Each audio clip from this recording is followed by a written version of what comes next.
देखिए, पहली बात जो हमारा मंशूर था और जब हम इलेक्शन में लड़े, हम 5 हफ्ते 5 महीने या 2 साल के लिए नहीं लड़े। हमने 5 साल का लोगों से मैंडेट मांगा है और हमारा जो मंशूर है वो 5 साल के लिए है। और इन 5 सालों में हम अपने जो हमारा मंशूर है उसमें जो जो हमने वादे किए वो पूरे करेंगे। और जहां तक हमारी बात है, ऐसा नहीं कि हमने कुछ किया नहीं है। चाहे अशोक कौल साहब या एलओपी साहब या पीडीपी को बुरा लगे, लेकिन पहले ही साल में हमने स्पेशल स्टेटस का रेजोल्यूशन असेंबली में फुल मेजॉरिटी से पास किया। पहले ही कैबिनेट मीटिंग में उमर अब्दुल्ला साहब ने स्टेटहुड की जो डिमांड है उसको प्राइम मिनिस्टर साहब और होम मिनिस्टर साहब के पास ले गए। उसके अलावा पहली बार जो बजट जम्मू कश्मीर का है वो यहाँ की अवामी सरकार ने किया। पहली बार जो हमारे जो, अगर आपको याद होगा, गवर्नेंस, बेसिक गवर्नेंस जो है, अगर याद होगा आपको, जब बर्फ गिरी पहली बार गवर्नमेंट 24 घंटे में सारा कुछ रेस्टोर हो गया।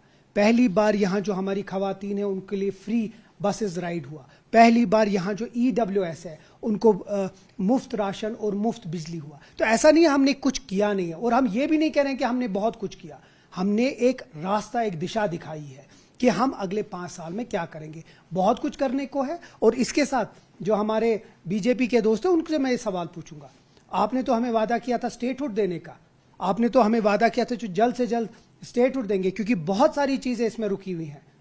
हर किसी चीज में कहीं ना तो कहीं रुकावट ला रहे हैं, लेकिन उसके बावजूद में जो यूटी में हम लोग कर सकते हैं हम कर रहे हैं, हम रुक नहीं रहे हैं। लेकिन काश ये स्टेटहुड जल्दी रेस्टोर होगा। जो अवामी प्रॉब्लम्स है उसको हम जल्द से जल्द हल करेंगे। लेकिन जो हम पे तंकीद कर रहे हैं, इससे पहले कि हम पे तंकीद करें, पहले ये हमसे सवाल करें कि यहां बहुमत से नेशनल कॉन्फ्रेंस की हुकूमत आई है, और न सिर्फ सुप्रीम कोर्ट, न सिर्फ प्राइम मिनिस्टर, इस मुल्क के हर एक तरफ से हमें वादा किया गया है कि स्टेटहुड रेस्टोर करेंगे। वो क्यों नहीं है? वो क्यों नहीं? यहां के लोगों के मैंडेट की इज्जत क्यों नहीं की जा रही है?